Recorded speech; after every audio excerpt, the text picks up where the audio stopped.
Good evening students, welcome to live steno classes. अगर आप इस चैनल पर नए हैं, चैनल को सब्सक्राइब करें, बेल आइकन ज़रूर दबाएं। आपकी डिक्टेशन स्टार्ट होगी 5 सेकंड बाद। स्टार्ट। जन्मी तो मध्य प्रदेश के भानपुरा गांव में थी लेकिन मेरी यादों का सिलसिला शुरू होता है अजमेर के ब्रह्मापुरी मोहल्ले के उस 2 मंजिला मकान से जिसकी ऊपरी मंजिल में पिताजी का साम्राज्य था जहां वे निहायत अव्यवस्थित ढंग से फैली बिखरी पुस्तकों, पत्रिकाओं और अखबारों के बीच या तो कुछ पढ़ते रहते थे या फिर डिक्टेशन देते रहते थे। स्टॉप। नीचे हम सब भाई बहनों के साथ रहते थे। हमारी बेपढ़ी लिखी व्यक्तित्व विहीन माँ सवेरे से शाम तक हम सब की इच्छाओं और पिताजी की आज्ञाओं का पालन करने के लिए सदैव तत्पर रहती थी। स्टॉप।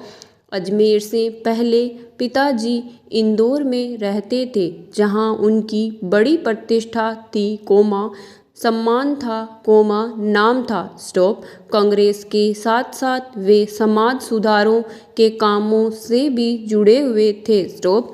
शिक्षा के वे केवल उपदेश ही नहीं देते थे बल्कि उन दिनों 8-8 10-10 विद्यार्थियों को अपने घर पर रखकर पढ़ाया है, जिनमें से कई तो बाद में ऊंचे ऊंचे ओहदे पर पहुँचे। स्टॉप। यह उनकी खुशहाली के दिन थे और उन दिनों उनकी दरिया दिली के चर्चे भी कम नहीं थे। स्टॉप।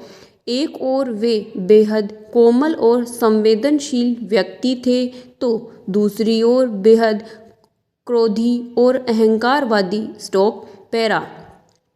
पर ये सब मैंने केवल सुना। स्टॉप। देखा तब तो इन गुणों के भग्नावशेषों को ढोते पिता थे। स्टॉप। एक बहुत बड़े आर्थिक झटके के कारण वे इंदौर से अजमेर आ गए थे जहां उन्होंने अपने अकेले के बलबूते और हौसले से अंग्रेजी हिंदी शब्दकोश के अधूरे काम को आगे बढ़ाना शुरू किया, जो अपनी तरह का पहला और अकेला शब्दकोश था। स्टॉप। इसने उन्हें यश और प्रतिष्ठा तो बहुत दी पर अर्थ नहीं, और शायद गिरती आर्थिक स्थिति ने ही उनके व्यक्तित्व के सारे सकारात्मक पहलुओं को निचोड़ना शुरू कर दिया। स्टॉप। सिकुड़ती आर्थिक स्थिति के कारण और अधिक विस्फारित उनका अहंकार उन्हें इस बात तक की अनुमति नहीं देता था कि वे कम से कम अपने बच्चों को तो अपनी आर्थिक विशेषताओं का भागीदार बनाएं। स्टॉप। नवाबी आदतें अधूरी महत्वाकांक्षाएं हमेशा शीर्ष पर रहने के बाद हाशिए पर सरकते चले जाने की यातनाएं क्रोध बनकर हमेशा माँ को कंपाती थरथराती रहती थी। स्टॉप। अपनों के हाथों विश्वासघात की जाने कैसी गहरी चोटें होंगी वे जिन्होंने आंख मूंद कर सबका विश्वास करना और करने वाले पिता को बाद के दिनों में इतना शक्की बना दिया था कि जब तब हम लोग भी उसकी चपेट में आते ही रहते। स्टॉप। पर यह पितृगाथा मैं इसलिए नहीं गा रही कि मुझे उनका गौरवगान करना है बल्कि मैं तो यह देखना चाहती हूँ कि उनके व्यक्तित्व की कौन सी खूबी और खामियाँ मेरे व्यक्तित्व के ताने बाने में गुथी हुई है, या कि अनजाने अनचाहे किए उनके व्यवहार ने मेरे भीतर किन ग्रंथियों को जन्म दे दिया है। स्टॉप। मैं काली हूँ। स्टॉप। बचपन में दुबली और मरियल भी थी। स्टॉप। गोरा रंग पिताजी की कमजोरी थी, सो बचपन से मैं मुझसे 2 साल बड़ी कोमा खूब गोरी, कोमा स्वस्थ और हंसमुख बहन सुशीला से हर बात में तुलना और फिर उसकी प्रशंसा ने ही कोमा क्या मेरे भीतर ऐसे गहरे हीन भाव की ग्रंथि पैदा नहीं कर दी कि नाम, कोमा, सम्मान और प्रतिष्ठा पाने के बावजूद आज तक मैं उससे उभर नहीं पाई। प्रश्नवाचक। आज भी परिचय करवाते समय जब कोई कुछ विशेषता लगाकर मेरी लेखिकीय उपलब्धियों का जिक्र करने लगता है तो मैं संकोच से सिमट ही नहीं जाती बल्कि गड़ने गड़ने हो आती हूँ। स्टॉप। शायद अचेतन की किसी परत के नीचे दबी इसी हीन भावना के चलते मैं अपनी किसी भी उपलब्धि पर भरोसा नहीं कर पाती।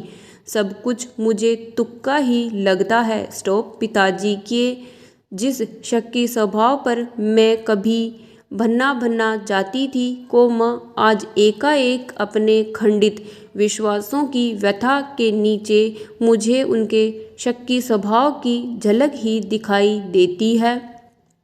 बहुत अपनों के हाथों विश्वासघात की गहरी व्यथा से उपजा शक। स्टॉप। होश संभालने के बाद से ही जिन पिताजी से किसी न किसी बात पर हमेशा मेरी टक्कर ही चलती रही। स्टॉप। वे तो न जाने कितने रूपों में मुझ में हैं, कई कुंठाओं के रूप में कोमा, कहीं प्रतिक्रिया के रूप में तो कहीं प्रतिछाया के रूप में। स्टॉप। केवल बाहरी भिन्नता के आधार पर अपनी परंपरा और पीढ़ियों को नकारने वालों को क्या सचमुच इस बात का बिल्कुल एहसास नहीं होता कि उनका आसन्न अतीत किस कदर उनके भीतर जड़ जमाए बैठा रहता है। स्टॉप। समय का प्रवाह भले ही हमें दूसरी दिशाओं में बहाकर ले जाए, स्थितियों का दबाव भले ही हमारे रूप बदल दे कोमा हमें पूरी तरह उससे मुक्त तो नहीं कर सकता। स्टॉप। पिता के ठीक विपरीत थी हमारी बेपढ़ी लिखी माँ। स्टॉप। धरती से कुछ ज़्यादा ही धैर्य और सहन शक्ति थी शायद उनमें। स्टॉप। पिताजी की हर ज्यादती को अपना प्राप्य और बच्चों की हर उचित अनुचित फरमाइश और जिद को अपना फर्ज समझकर बड़े सहज भाव से स्वीकार करती थी वे। स्टॉप। उन्होंने जिंदगी भर अपने लिए कुछ मांगा नहीं। स्टॉप। चाहा नहीं, केवल दिया ही करती थी वे। स्टॉप। हम भाई बहनों का सारा लगाव माँ के साथ था लेकिन निहायत असहाय मजबूरी से लिपटा उनका यह त्याग कभी मेरा आदर्श नहीं बन सका। न उनका त्याग कोमा न उनकी सहिष्णुता। स्टॉप। खैर कोमा जो भी हो कोमा अब ये पैतृक पुराण यहीं समाप्त कर अपने पर लौटती हूँ। स्टॉप।